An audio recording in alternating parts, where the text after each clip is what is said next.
João apertou o gatilho de uma decisão que mudaria tudo. Ele beijou Miguel na praça lotada, ignorando os olhares curiosos, mas o que veio depois foi uma avalanche. Seu pai, que por acaso passava ali, viu a cena e desmaiou no chão, criando um caos que ecoaria por toda a família. O beijo, destinado a ser um ato de liberdade, transformou-se em uma acusação silenciosa que abalaria as fundações de sua vida. João correu até o pai, o coração disparado como um tambor de guerra. Pai! Pai, acorda! Gritou, enquanto uma multidão se formava ao redor. Miguel, paralisado a poucos metros, sentiu o peso do momento como uma âncora afundando no Tejo.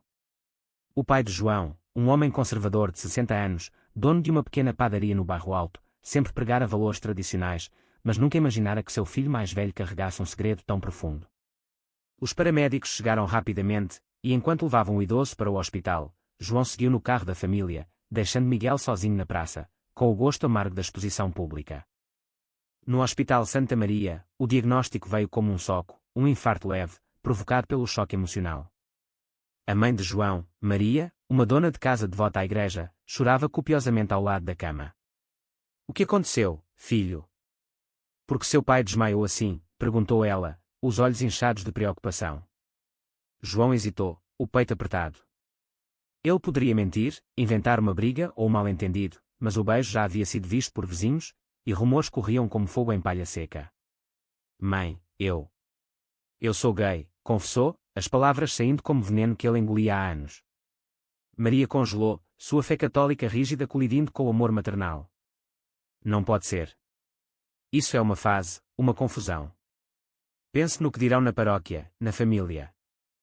Enquanto isso, Miguel esperava do lado de fora, fumando um cigarro atrás do outro. Ele, um professor de História na Universidade de Lisboa, de 28 anos, sempre fora mais aberto sobre sua sexualidade, mas namorar João, que ainda vivia com os pais aos 25, era um risco calculado. Eles se conheceram em uma manifestação pelos direitos LGBT no Chiado, há 6 meses, e o que começou como uma conversa sobre política evoluiu para um amor intenso, mas escondido. Miguel sabia dos perigos. A sociedade portuguesa, apesar de progressista em leis, ainda carregava bolsões de preconceito, especialmente em famílias tradicionais. Eu deveria ter sido mais cuidadoso, pensou ele, amassando o cigarro no chão. João saiu do hospital horas depois, exausto. Seu pai acordara, mas recusava-se a falar com ele. Vai embora, João. Não quero ver você agora, dissera o velho, com voz fraca mas firme. A mãe, dividida, implorou para que ele voltasse para casa e rezasse pela cura. Mas João, sentindo uma mistura de culpa e raiva, foi direto para o apartamento de Miguel em Alfama. Meu pai quase morreu por minha causa, desabafou ao entrar, caindo nos braços do namorado. Miguel o abraçou forte. Não é sua culpa. É o mundo que é assim. Mas e agora? Vamos enfrentar isso juntos. Os dias seguintes foram um turbilhão. Rumores se espalharam pela vizinhança. O filho do padeiro é homossexual. Viu o beijo na praça. Clientes da padaria diminuíram, e o pai de João, ainda se recuperando, via seu negócio ameaçado. Maria tentava mediar, mas sua própria confusão a consumia. Ela frequentava a igreja todos os dias, pedindo orientação ao padre, que a aconselhava a salvar o filho do pecado. João, por sua vez, lutava com o conflito interno, amava sua família, mas negar quem era o destruiria. Ele começou a questionar se valia a pena lutar ou simplesmente fugir.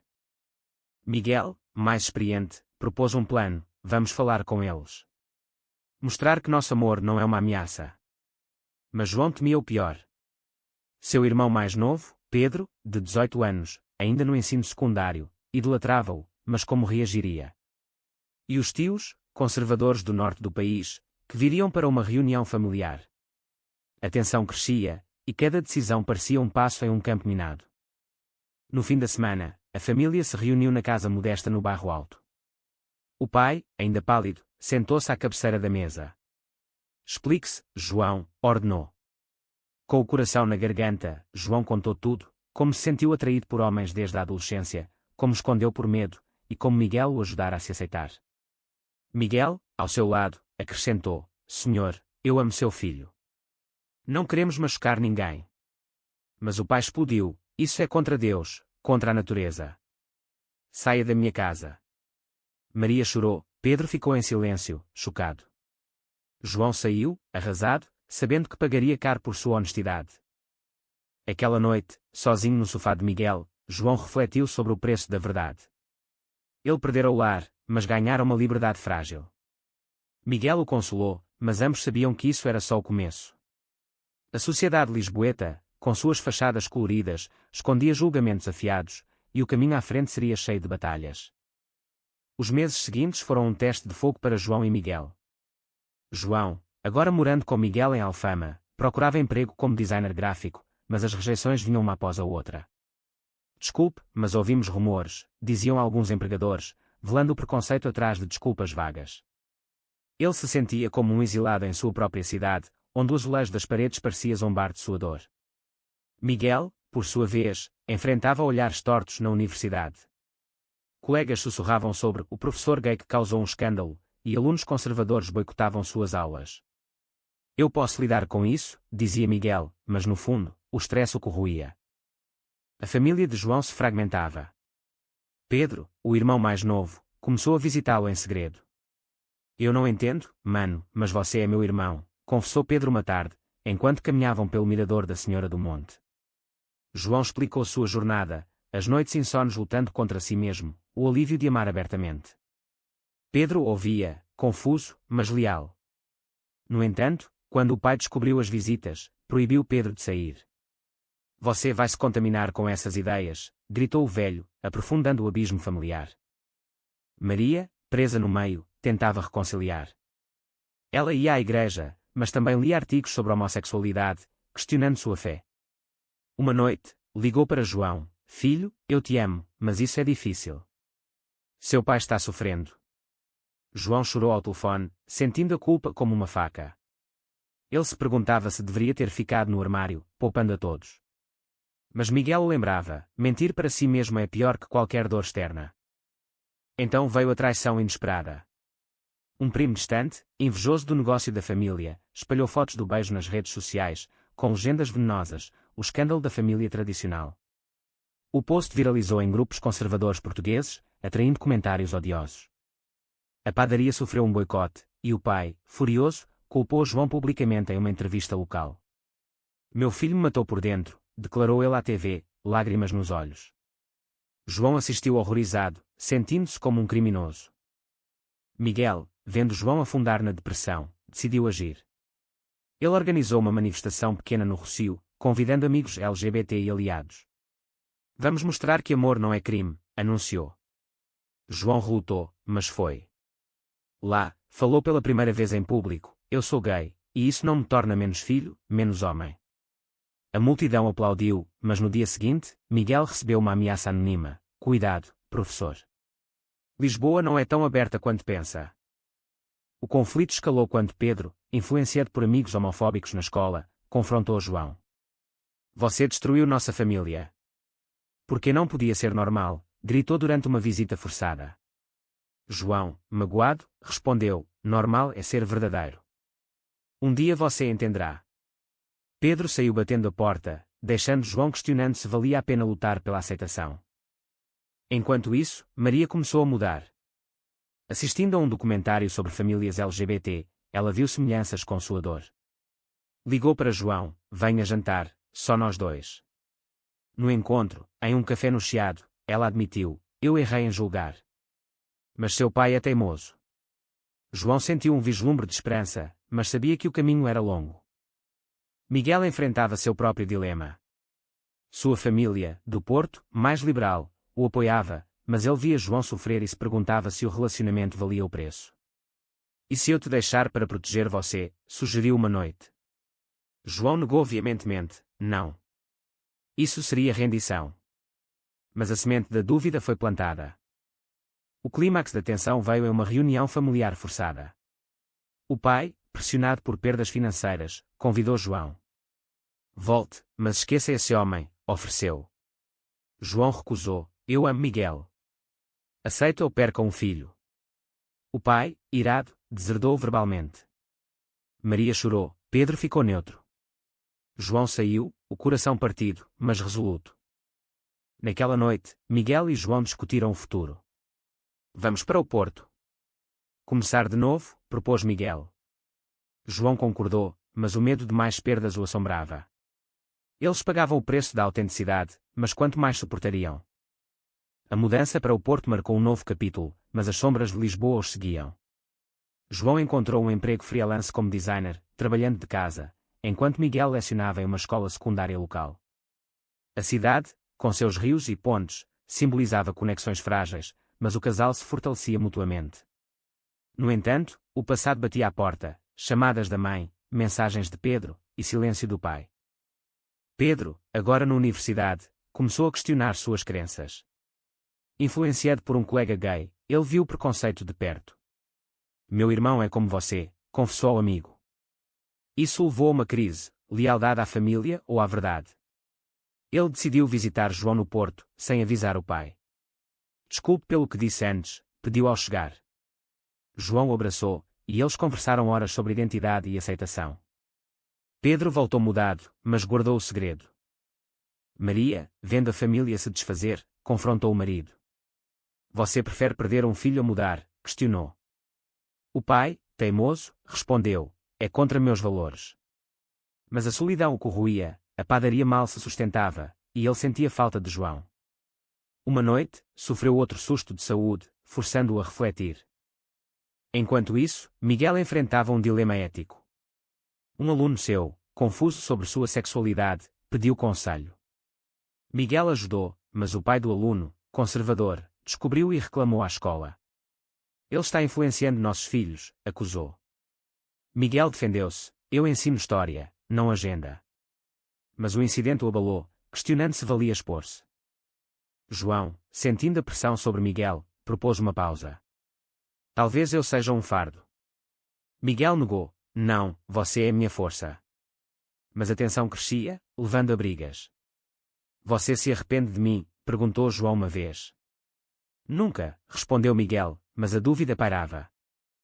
Um evento social abalou tudo, uma conferência LGBT no Porto, onde João foi convidado a falar. Ele aceitou, contando sua história. O vídeo viralizou, alcançando Lisboa. O pai viu, e algo quebrou nele. Ligou para Maria, eu errei. Ela incentivou, ligue para ele. Mas antes da reconciliação, veio a traição maior. Pedro, pressionado por amigos, revelou acidentalmente o endereço de João a um grupo homofóbico online. Uma noite, vândalos picharam aberração na porta do apartamento. João e Miguel, aterrorizados, chamaram a polícia. Isso é o preço? Perguntou João, tremendo. Miguel, furioso, confrontou Pedro por telefone. Você nos traiu. Pedro chorou, foi sem querer. Desculpe. João perdoou, mas o incidente aprofundou suas feridas. Eles consideraram emigrar, mas decidiram ficar e lutar. Maria viajou ao Porto em segredo, encontrando João. Seu pai está mudando, devagar. João duvidou, mas sentiu esperança. Ela conheceu Miguel, vendo o amor genuíno. Vocês são felizes, admitiu. O pai, sozinho, assistiu a missas, questionando dogmas. Um padre progressista o aconselhou, amor é amor. Ele começou a ler sobre o tema, lutando contra anos de condicionamento. João e Miguel, fortalecidos, organizaram um evento comunitário. Mas o passado retornou, o primo invejoso processou a família por herança, usando o escândalo como arma. O pai, defendendo João indiretamente, perdeu o caso parcial, vendendo a padaria. Na crise, o pai ligou para João, venha para casa. Vamos conversar. João aceitou, cauteloso. A reunião no bairro Alto foi tensa, como um julgamento. O pai, mais magro e envelhecido, sentou-se à mesa com Maria e Pedro. Eu vi seu vídeo, começou. Fiz você sofrer. João, ao lado de Miguel, respondeu, você me expulsou. O pai admitiu, medo e ignorância. Mas perdi um filho por isso. Lágrimas rolaram, era o primeiro passo para a reconciliação. Pedro, arrependido, pediu perdão pela traição indireta. Eu era idiota. João abraçou-o, aprendemos juntos. Maria sorriu, vendo a família se recompor. Mas a sociedade não perdoava fácil. No Porto, Miguel perdeu o emprego após a Caixa. Política interna, disseram, mas era preconceito. Ele caiu em depressão, questionando tudo. Talvez devêssemos nos separar, sugeriu. João negou, não. Enfrentamos juntos. Eles mudaram para Coimbra, buscando anonimato. João prosperou no trabalho remoto, Miguel encontrou um cargo em uma universidade aberta. Mas o stress acumulou, discussões sobre compromisso, família, futuro. Uma crise moral surgiu quando um amigo de Miguel, casado e closeted, pediu conselho. Miguel ajudou, mas o amigo foi exposto, culpando Miguel. Você me incentivou, acusou. Miguel se sentiu traidor, questionando suas escolhas. João, vendo Miguel sofrer, confrontou sua própria culpa. Eu comecei isso com aquele beijo. Miguel rebateu, não, a sociedade começou. A família se uniu mais. O pai visitou Coimbra, conhecendo Miguel. Você cuida do meu filho, disse, relutante. Era progresso, mas lento. Pedro se assumiu bissexual, inspirado por João. Obrigado por pavimentar o caminho. Mas enfrentou bullying na universidade, pagando o preço. Maria se envolveu em grupos de apoio a pais de LGBT, mudando perspectivas. Eu era cega, confessou. O casal enfrentou uma decisão crucial, casar. Em Portugal, legal, mas simbólico. Vamos mostrar ao mundo, disse Miguel. João concordou, mas temia reação. O casamento pequeno, em uma capela progressista, foi lindo. Família presente, exceto tios conservadores. O pai abençoou, sejam felizes. Mas pós-casamento, veio o backlash, mídia conservadora criticou, chamando de ataque à família tradicional. Miguel perdeu amigos, João clientes. Eles persistiram, mas o cansaço veio. Valeu a pena? Perguntou João uma noite. Anos se passaram, e o casal se estabeleceu em Lisboa novamente, mais fortes. João dirigia uma agência de design inclusiva, Miguel lecionava com paixão. A família se reconstruiu, o pai, aposentado, visitava regularmente, orgulhoso dos filhos. Pedro, formado, advocava por direitos LGBT. Maria, ativa na comunidade, ajudava outros pais. Mas as cicatrizes permaneciam. João refletia sobre as perdas, amizades, oportunidades, paz mental. Pagamos caro, dizia a Miguel. Mas ganhamos liberdade. Um dia, em uma palestra, João contou sua história, inspirando jovens. Não esconda quem é, mas prepare-se para o custo. Miguel, ao seu lado, adicionava, amor vence, mas não sem luta. A sociedade mudava devagar, leis progrediam, mas preconceitos persistiam. Eles viram amigos sofrerem, questionando se sua jornada valera. No fim, sentados no Tejo, João perguntou a Miguel, faria de novo? Sim, respondeu. E você? Com certeza. Mas a reflexão final veio em uma discussão familiar. O pai admitiu, eu estava errado. Pedro concordou, mas quantos ainda erram? A história de João e Miguel ecoava como um aviso, a autenticidade tem preço, mas negá-la custa a alma. Será que esconder a verdade por amor à família é uma escolha moralmente aceitável, ou uma covardia que perpetua o sofrimento?